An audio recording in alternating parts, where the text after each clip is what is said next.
추석을 맞이한 통쾌한 소식인데요. 중국이 한국의 추석을 중국 것이라고 억지를 부리다가 오히려 망신을 당했습니다. 추석은 대한민국에서 가장 큰 명절 중 하나입니다. 신라시대부터 그 유래를 찾아볼 수 있는 한국의 전통 문화인데요. 중국의 중추절의 영향을 일부 받은 것으로 알려져 있습니다. 한국 정부는 추석을 맞이하여 국민들에게 축하 메시지를 보내자 중국은 안 입고 온 시선을 보냈습니다. 추석을 축하하는 한국 대통령의 모습을 중추절을 축하하는 한국 대통령이라고 기사를 낸 것입니다. 추석은 중국의 중추절이며 한국은 문화 도둑국이라며 억지 주장까지 하고 있었는데요. 중국의 한 기자는 중국의 중추절이 추석으로 도둑맞았다며 큰 논란이 되고 있다는 기사를 올렸습니다. 이 기사의 근거들은 억지나 다름없는데요. 추석을 기념한 포스터에 송편이나 달 등이 있는 모습이 중국의 스타일이라는 것입니다. 중국인들은 중추절을 한국의 추석으로 바꾼 것은 한국인의 비열한 발명품이다 라며 억지 주장을 이어나가고 있었습니다. 하지만 곧 중국은 큰 굴욕을 맞고 말았습니다. 한류를 사랑하는 해외 수많은 팬들이 한국의 추석을 축하한다며 SNS에 글을 쏟아내기 시작한 것인데요. 오마이갓, 한복 너무 멋지다. 행복한 추석을 보내세요. 추석 축하합니다.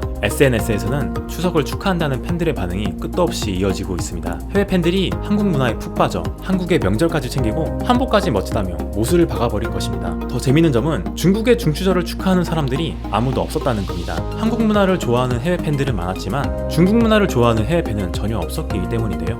이런 모습에 중국인들은 당황한 모습이 역력했습니다. 한국인들이 국제적 영향력이 큰 한류에 의존해 문화 도둑질을 하는 능력을 얕보면 안 되겠다 라며 정신승리를 하고 있었습니다. 한국의 추석을 중국 것이라 우겼지만 결국 해외 팬들에게 무시만 당한 중국이었습니다. 지금까지 셜록이었습니다. 감사합니다.